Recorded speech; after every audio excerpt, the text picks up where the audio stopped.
Bonsoir, Monsieur le Président. Bonsoir, Vision 4. J'ai envie de dire meilleurs vœux pour l'année 2025, on n'a pas vu depuis. Meilleurs vœux à Vision 4, meilleurs vœux à tous les auditeurs, à tous les téléspectateurs de Vision 4, ainsi qu'à tous les Camerounais.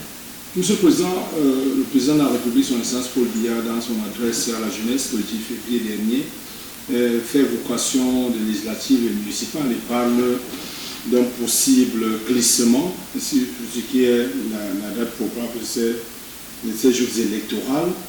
Pour vous, qu'est-ce que cela suscite en vous, cet éventuel report, ce basculement du calendrier électoral, alors que beaucoup attendaient la convocation du corps électoral ce même 10 février 2026? Bonjour et bonne fête déjà à tous les Camerounais, à tous les jeunes, bonne fête de la jeunesse. Pour revenir à votre propos, à votre question par rapport au report possible, probable du calendrier électoral. Le président de la République a en principe, il a, en fonction de la loi, je crois il a la main mise sur le report probable des élections législatives et municipales 2 fois. Voilà, il peut le faire, il peut reporter successivement 2 fois ces élections législatives. Cela a été fait une première fois déjà, compte tenu de la loi que nous avons au Cameroun. Et là aussi, il y aura forcément, par rapport à son discours, un petit glissement de ce calendrier-là, ce qui rentre également dans ses prérogatives. Voilà. Maintenant, pour nous qui sommes des politiques, vous savez, une nation, se gère comme une société, une entreprise. Déjà, il faut avoir un budget pour les élections. Lorsqu'on sait que les élections, organiser une élection présidentielle, déjà, ça a coûté assez cher pour le Cameroun. Nous avons tout de suite après également organisé une élection, les élections régionales qu'on a organisées.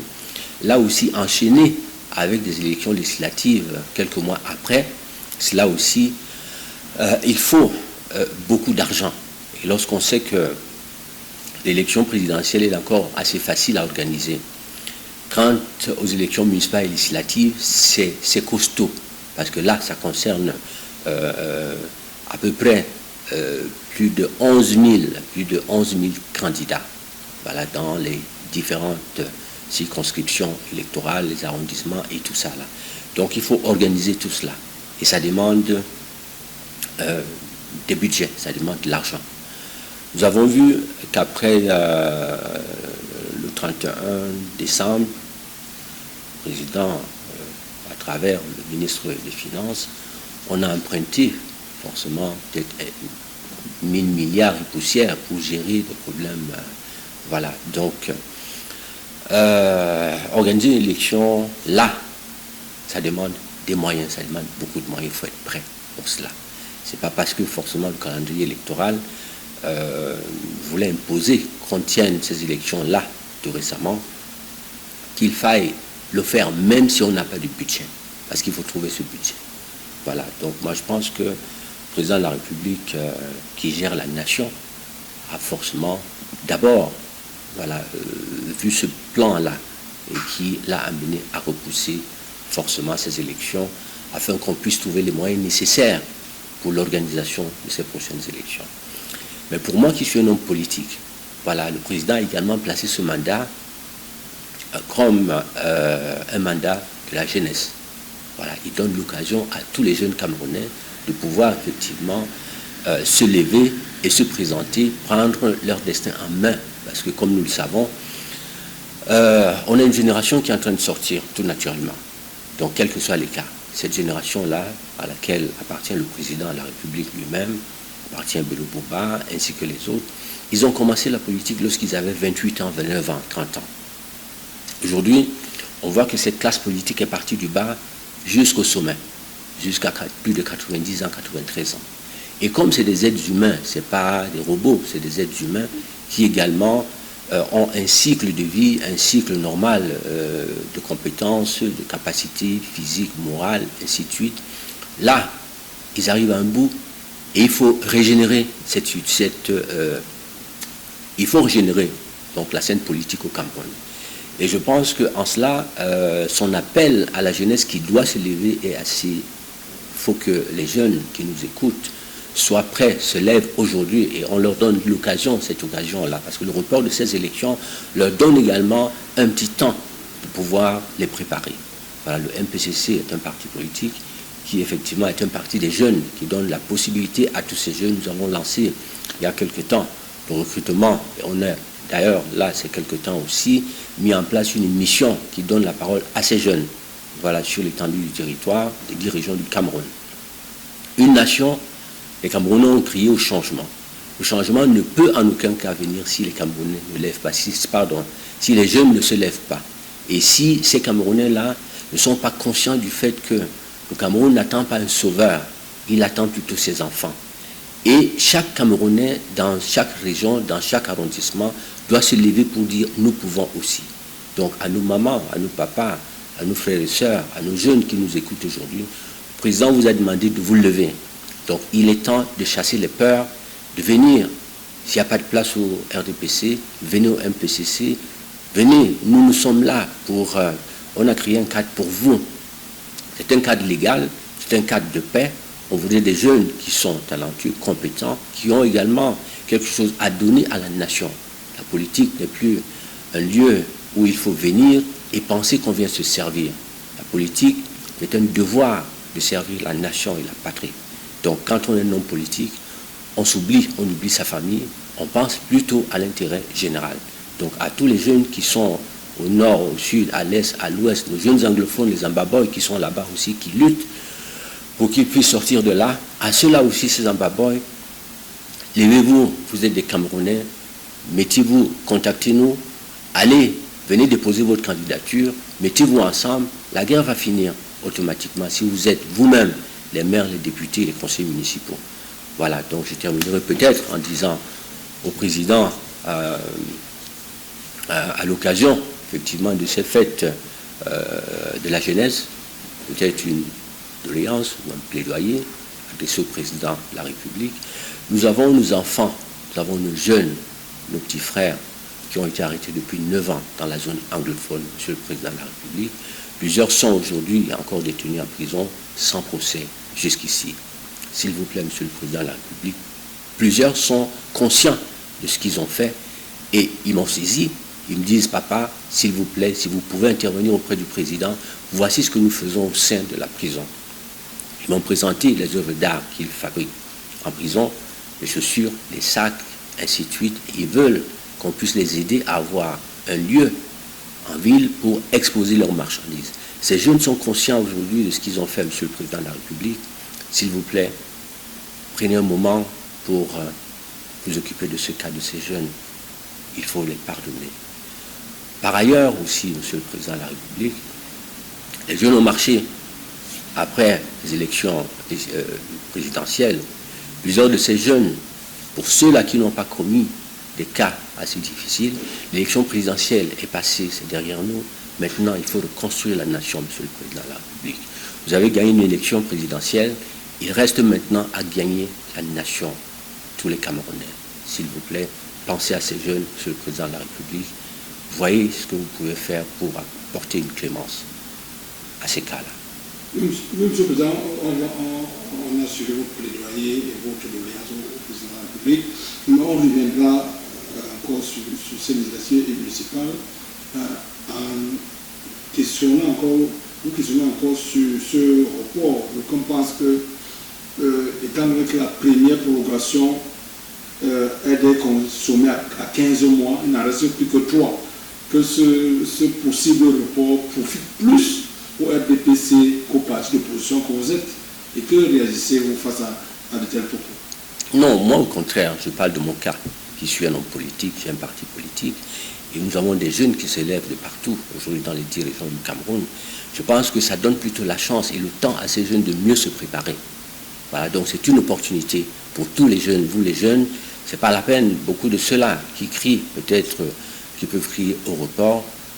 Vous savez, moi j'ai constaté que la scène politique camerounaise est animée par des hommes qui ont forcément de la popularité, mais qui malheureusement ne sont pas des hommes politiques.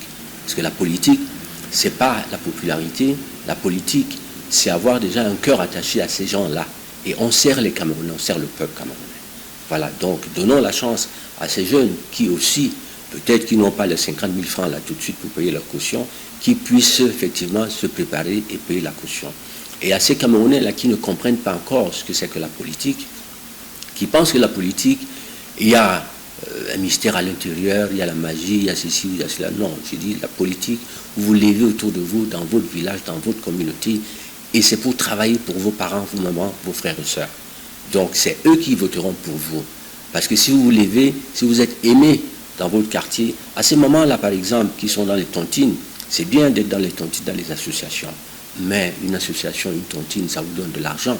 Or, à l'intérieur, vous avez des femmes qui sont compétentes et capables de pouvoir effectivement se mettre ensemble et dire, cette mairie-là, nous allons la gérer. Donc vous les mamans, levez-vous, il est temps de vous mettre debout, de vous lever, de choisir peut-être dans les petits arrondissements 25 dames, 25 mamans, et vous dites aussi, nous allons être maire ici, nous allons nommer notre maire. Et vous allez forcément désigner cette dame-là qui sera votre mère, et vous irez dans chacune des maisons de votre village, de votre arrondissement. Et si vous, vos mamans, vous vous levez, c'est sûr qu'il y aura changement. Donc je vous invite à venir nous rejoindre au MPCC et à vous lever. Maintenant, une question propre à vous, Monsieur le Président. Le MPCC sera présent dans combien de circonscriptions pour ce qui est des législatives et municipales à venir? Bon, une chose est certaine, vous allez le constater, hein, d'ici avant les élections, nous avons déjà, on a créé une émission, la parole à nos candidats. Et dans cette émission que nous avons créée il y a quelques semaines, toutes les semaines, nous invitons 2 candidats, voilà, qui sont dans les régions différentes. Donc nous allons présenter des candidats dans les 10 régions du Cameroun.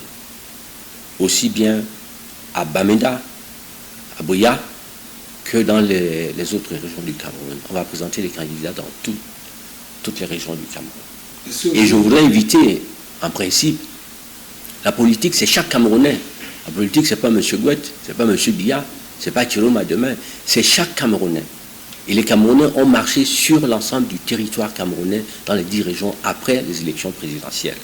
Donc, à vous qui avez marché là-bas à Banganté, à vous qui avez marché à Tchang, à vous qui avez brûlé et tout ça là, ce n'est plus la peine de vous lever pour aller brûler. Venez, descendez, venez voir, venez également montrer, prouver ce que vous pouvez faire. Vous avez réclamé le changement. Et le changement, c'est vous, ce n'est pas M. Biya, ce n'est pas Thieroma, c'est chacun de vous. Donc, levez-vous là où vous êtes, dans votre arrondissement, dans votre région, dans les 10 régions du Cameroun. Venez nous voir, on ne vous demandera pas 10 francs du tout, nous allons vous investir. Comme tête de liste chez vous, comme député. Un député gagne près de 500 millions de francs CFA par an. C'est une opportunité pour les professeurs, pour les enseignants, pour les médecins, pour tout le monde, tous ceux qui sont au chômage là. Levez-vous, organisez-vous, venez nous voir, nous allons vous investir. Et dans son définitivement par là, Monsieur le Président, il y a certains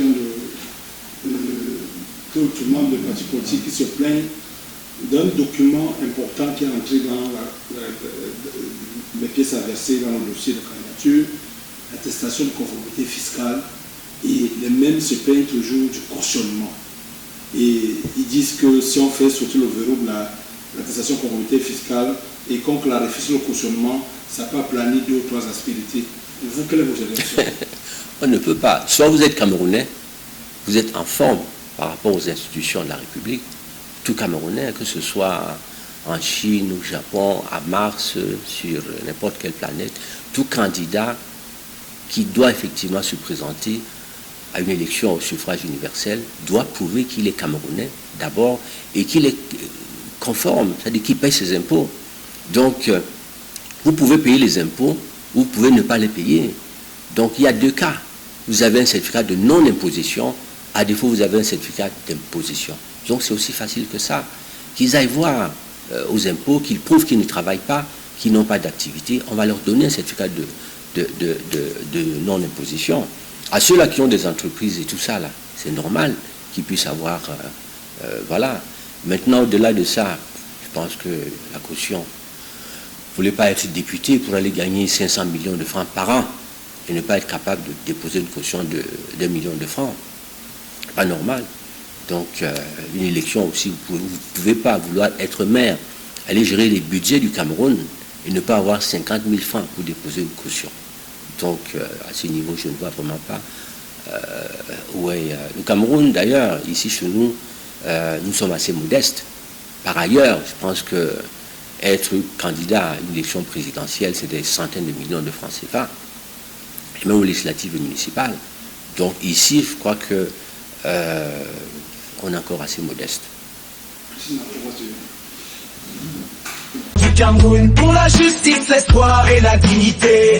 Marchons ensemble pour notre destinée. Avec Jean-Blaise Bouet, le changement s'écrit. Unissons-nous forts, portés par l'esprit, car la paix, l'espoir sont nos rêves. Cameroun debout, il faut avancer avec Jean-Blaise Bouet.